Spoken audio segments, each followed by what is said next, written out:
आपल्याशी समोरच्याने कसंही वागण्याची हिम्मतच करता कामा नये असं आपलं वागणं हवं. हा आता समोरच्याने कसं वागावं हे मात्र आपल्या हातात नसतं ना माधवीताई. पण तो आपल्याशी कसा वागतो याच्यावर मात्र आपण कसं वागायचं हे आपणच नक्की ठरवू शकतो. होय ना माई. मग मला सांगा, नाना जर नानांसारखे न वागता सुरेश रावांसारखे वागले असते तुमच्याशी जन्मभर, तर तुम्ही काय केलं असतं हो माई? सांगा ना माई. माझ्या जागी तुम्ही असतात तर तुम्ही काय केलं असतं?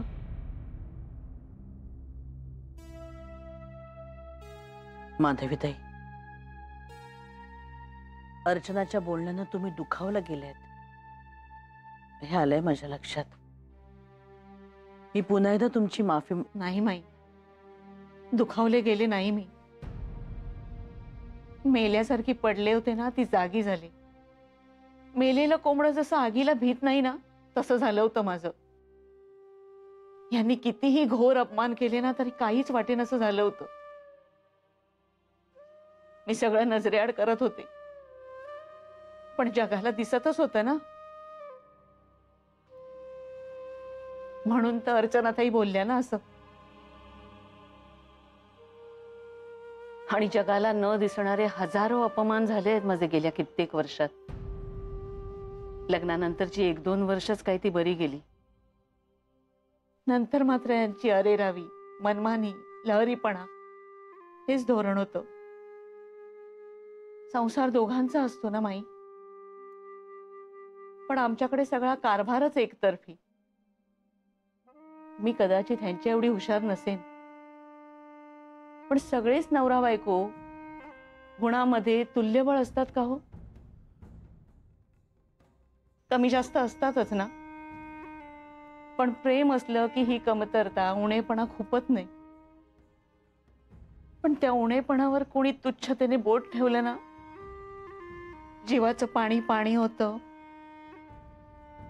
आणि उणेपणाच कशाला, समोरचा माणूसच तुच्छ आहे असे भाव जरी मनात असले ना, तरी आणखीन काय होणार हो माई?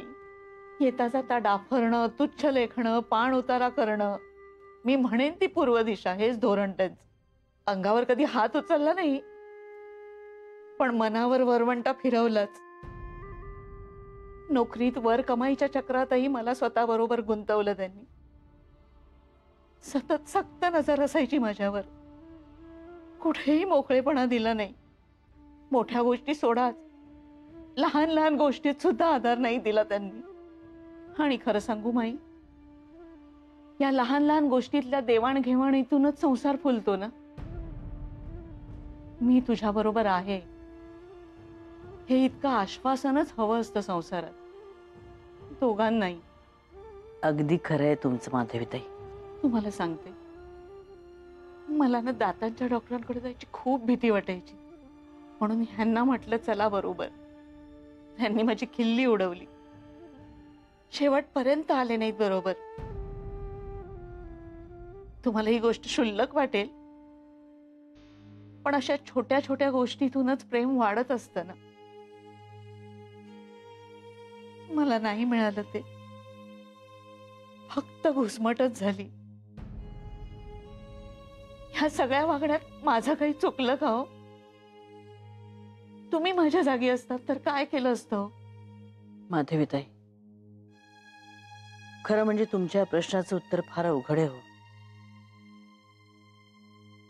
ज्याचा त्याचा स्वभाव, त्या त्यावेळची परिस्थिती आणि आपापसातलं नातं हे ज्याचं त्यालाच ठाऊक असतं. त्यामुळे तिसऱ्यांनी न्याय करूच नाही या गोष्टीचा. आपण एखादी गोष्ट सोसायची ती का, कशासाठी? आपण एखाद्या गोष्टीचा विरोध करायचा तो का, कशासाठी? याची उत्तरं ज्याची त्यांनी स्वतःशी झगडूनच मिळवायची असतात. आणि तुमच्या बाबतीत म्हणाल ना, तर बाकी सगळ्या गोष्टींमध्ये मी बोलून मार्ग काढला असता, सुधारण्याचा प्रयत्न केला असता. पण जर माझ्यावर वरकमाई करण्याची जबरदस्ती केली असती ना, तर मात्र मागचा पुढचा कुठलाही विचार न करता मी हे नातं तोडलं असतं.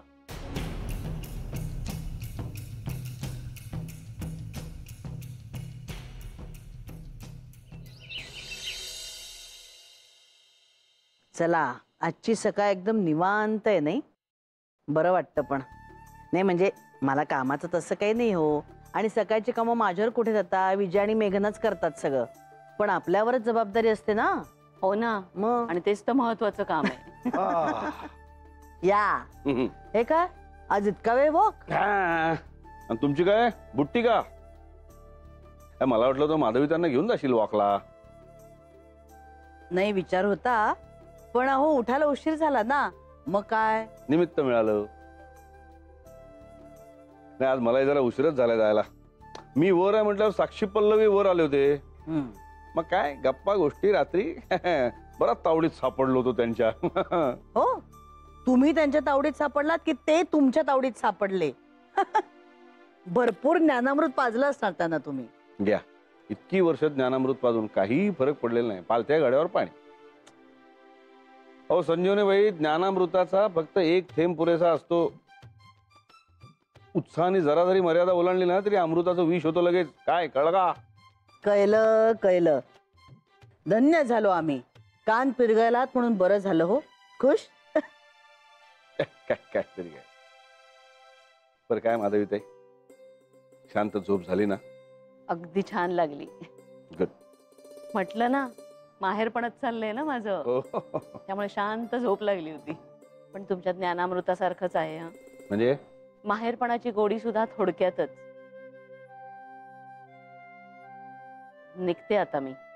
अहो आई हो, थांबा ना 2-4 दिवस. नको नको, आवरून आता निघतेच मी. नाही नाही नाही, हे बघा, जायचंच असेल ना तर संध्याकाळपर्यंत थांबा. मी येतो तुम्हाला सोडायला. घ्या, तर जावई बापूंनीच आग्रह केलाय म्हटल्यावर काय थांबायलाच हवं. हो. येस. अरे आदित्य, थांब, डबा देते. आणि हाक तरी मारायचीस ना निघालास तर. लवकर जातोयस का आज? हो अगं, मीटिंग आहे माझी आणि बरीच कामं पण पडली आहेत. अगं मेघना, अमितने त्याच्यासाठी मैसूर इडल्या आणल्यात, त्या दे त्याला डब्यात. नाही अगं, कांचीपुरम इडली. तेच ते रे, कुठल्या तरी इडल्या आणल्यात ना, त्या विजयाने डब्यात भरून ठेवल्यात, तोच डबा दे ह्याला. पण माई, मी त्याच्यासाठी तोंडल्याच्या काचऱ्या केल्यात, त्याला आवडतात तशा, तिळ खोबरं घालून. अगं बाई, असे होय? मग विचार त्यालाच काय हवं डब्यात आणि दे. कांचीपुरम इडली. आत्ताच तोंडाला पाणी सुटलंय माझ्या. म्हणून तर अमित दादांनी सकाळी सकाळी जाऊन आणल्या तुझ्यासाठी खास. दादा. घे अरे वा घे. वा वा. हा. चला माई, नाना येतो. सांभाळून जा, सावकाश हो, हो. चालव बाईक. हो. कळलं ना? तू काय एवढा चेहरा पडलाय? रात्री खाईल तो तोंडल्याची भाजी.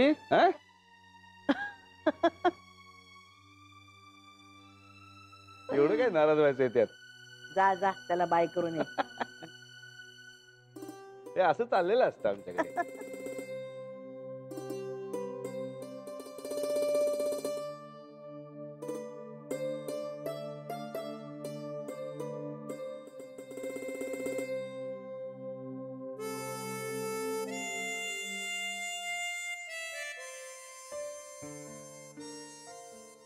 इतक्या प्रेमाने तुझ्यासाठी तोंडल्याच्या काचऱ्या केल्या, आणि डब्यात काय देऊ म्हटल्यावर म्हैसूर इडली काय?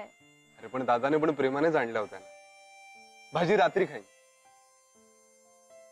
जा, तू बोलूच नकोस माझ्याशी. हाय हाय, एवढंस नाक, त्याच्यावर राग केवढा. चल चल, बाय बाय. तुझ्या नादाला लागलो ना तर उशीर होईल मला. Bye bye. राग म्हण. हो मग इडल्यांबरोबरच काचऱ्याही दे, असंही म्हणता आलं असतं ना.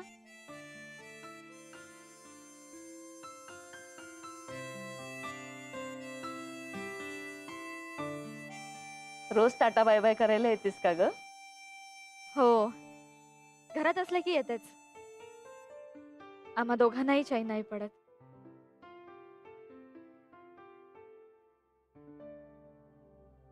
आई, बाबांनी काल तुझ्याशी न बोलता फोन ठेवला म्हणून ना. थांब, आता येऊ दे फोन त्यांचा. बरोबर सांगते मी त्यांना. असं सांगून येत नाही ग काही. त्यासाठी आतून वाटायला लागतं. आणि माणसाच्या जे मनात असतं ना तेच त्याच्या वागण्या बोलण्यात दिसतं. रागावलीस बाबांवर? माझ्या रागाचं सोड. हे बघ, आधी तू अर्चना ताईंवरचा राग मनातून काढून टाक बघू. मनापासून सांगतेय अगं. कसं विसरणार राग आई? साधं बोलणं होतं का ते? हे बघ, कसंही असले तरी माझे आई बाबा मला प्रिय आहेत आणि ते एकत्रच असायला हवेत मला.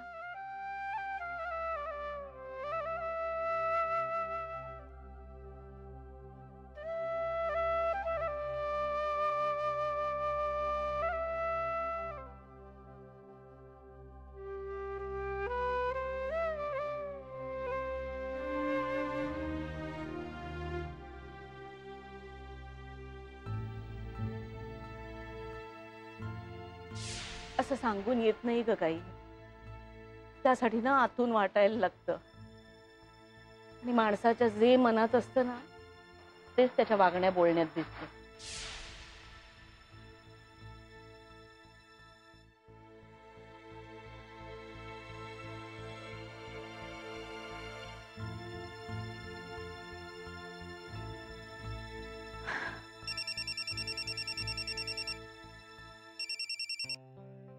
अरे मेघना, पोचू तर दे मला ऑफिसमध्ये. काय झालं? नाही झालं काय नाही, पण अरे मगाशी मी आईशी बोलत होते ना तेव्हा. ऐक ना मेघना, माझी आता मीटिंग आहे लगेच आणि मला तयारी करायची आहे. महत्वाचं नसेल तर आपण नंतर बोलूया. महत्वाचं म्हणजे मी प्रत्येक गोष्ट शेअर करते ना तुझ्या बरोबर. अगं हो, पण मी करतो ना तुला नंतर फोन. अगं बॉसच्या केबिन मध्ये जायचंय मला. ओके चल चल, बाय बाय बाय.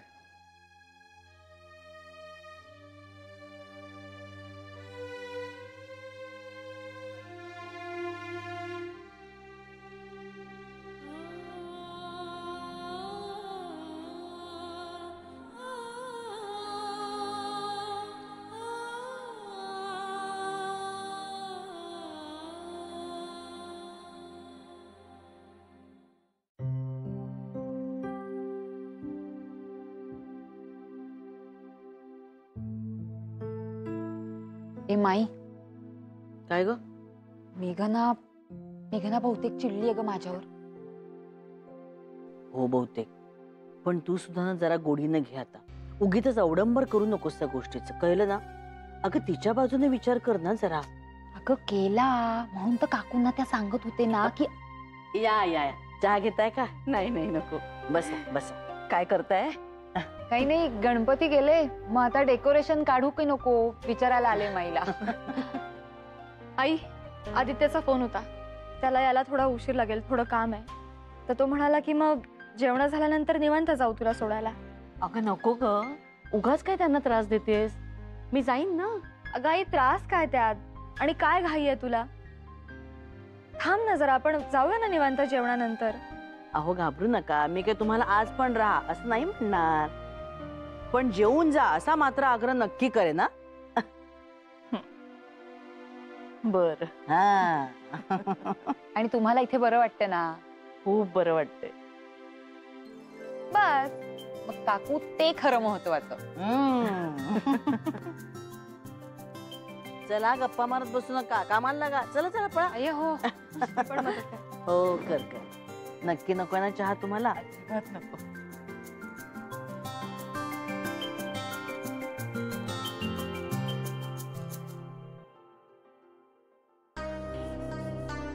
मेघना, विजयाने केलेल्या वस्तू तिलाच आवरू देत नाही का? म्हणजे आपल्याकडनं काही तुटायला फुटायला नको. आणि हा टेबल क्लॉथ सुद्धा धुवून घ्यायला हवा नाही का? हे ठेवतेस का तिकडे?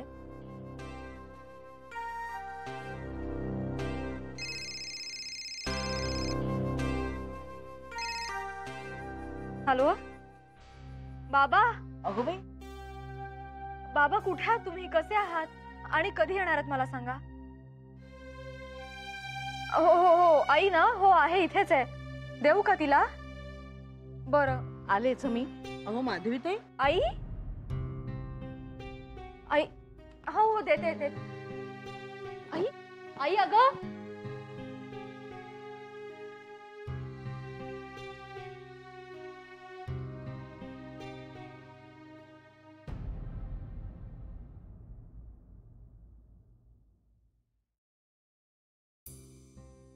आई अगं असं काय करतेस तू? बाबांचा फोन आहे, त्यांना बोलायचंय तुझ्याशी. धर. हॅलो. आज संध्याकाळी जाईन घरी. उद्या सकाळी? कोण? ठीक आहे. रमणभाई सकाळी येतील, त्यांच्याकडे देते. होय. आणि तुम्ही? काय काय म्हणाले? उद्या त्यांचा इन्व्हेस्टमेंट एजंट येणार आहे, त्याच्याकडे त्यांचे 2 चेक्स द्यायचे. सह्या करून ठेवल्यात बाबांनी? हो. हाच निरोप देण्यासाठी फोन केला होता. माझ्याशी बोलायचं नव्हतं.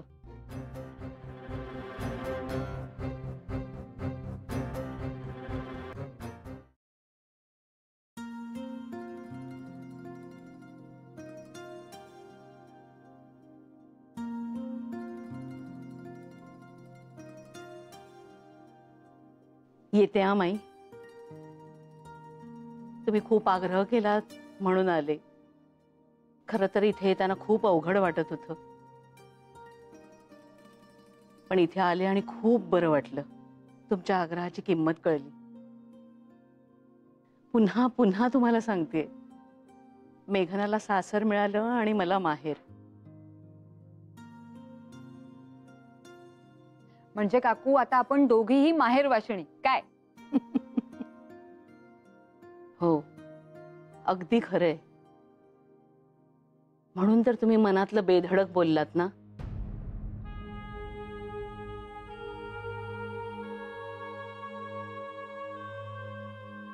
आणि मनातलं वाकडं तिकडं आपण फक्त माहेरीच बोलू शकतो ना.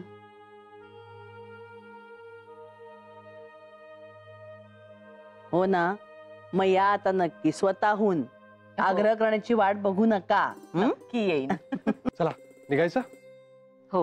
हे बरं आदित्य, येताना आपली ती पिस्ता कुल्फी घेऊन ये काय? अर्जू, आता कुठे? माई डोंट वरी. मेघनाच्या घराच्या रस्त्यावरच येते कुल्फीचं दुकान. आणीन मी.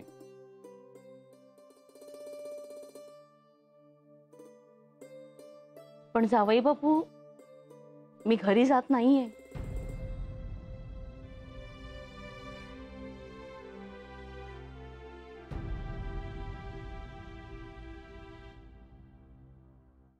म्हणजे? मला निर्णय घ्यायला थोडा वेळ हवाय.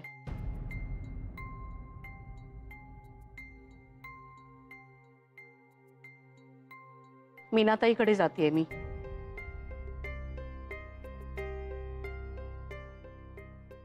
अहो पण माधवीताई, मीना मावशींकडे कशाला? निर्णय तुम्ही घरी राहूनही घेऊ शकताच ना. नाही, घरी जाणार नाहीये मी.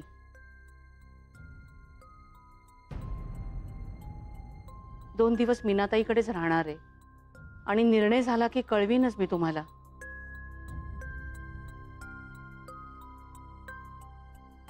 कारण तुम्हीच माझी माणसं आहात.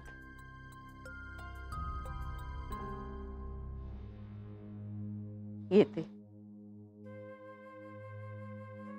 काय बोलतेस तू? कसला निर्णय?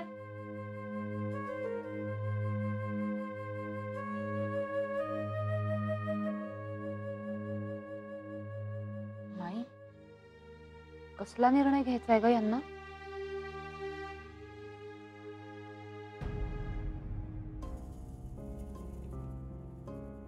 कधी कधी म्हणतात ना,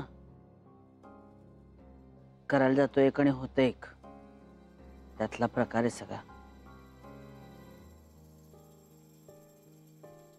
आणि मला तर वाटतं की त्यांना निर्णय घ्यायचा नाहीये, त्यांनी तो ऑलरेडी घेतलाय.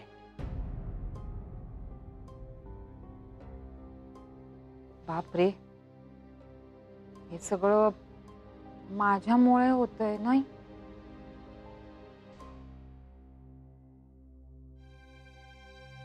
या खरंच बाबाजींपासून दूर जाणार आहेत का? काय हो माई, तुम्हाला काही बोलले का? नाही म्हणजे बराच वेळ बोलत होते ना तुमच्याशी.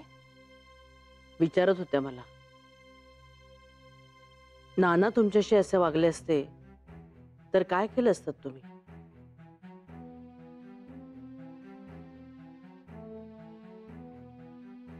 खरंच ग माई, काय केलं असतंस हो तू? अगं अर्चू, शेवटी माई माई आहेत आणि माधवीताई माधवीताई. नाही म्हणजे स्वभावातला फरक असतोच ना. हिने लावून दिलाय ना सुरंग. अगो काही काय, मग पण खरं सांगू का माई, त्यांच्या मनात सुरुंगाची दारू भरलेलीच होती ठासून. इतक्या वर्षांच्या अपमानाची, तुच्छतेची. हा, आता माझ्याकडून त्या वातीवर ठिणगी पडली, ते पण चुकून, चुकून.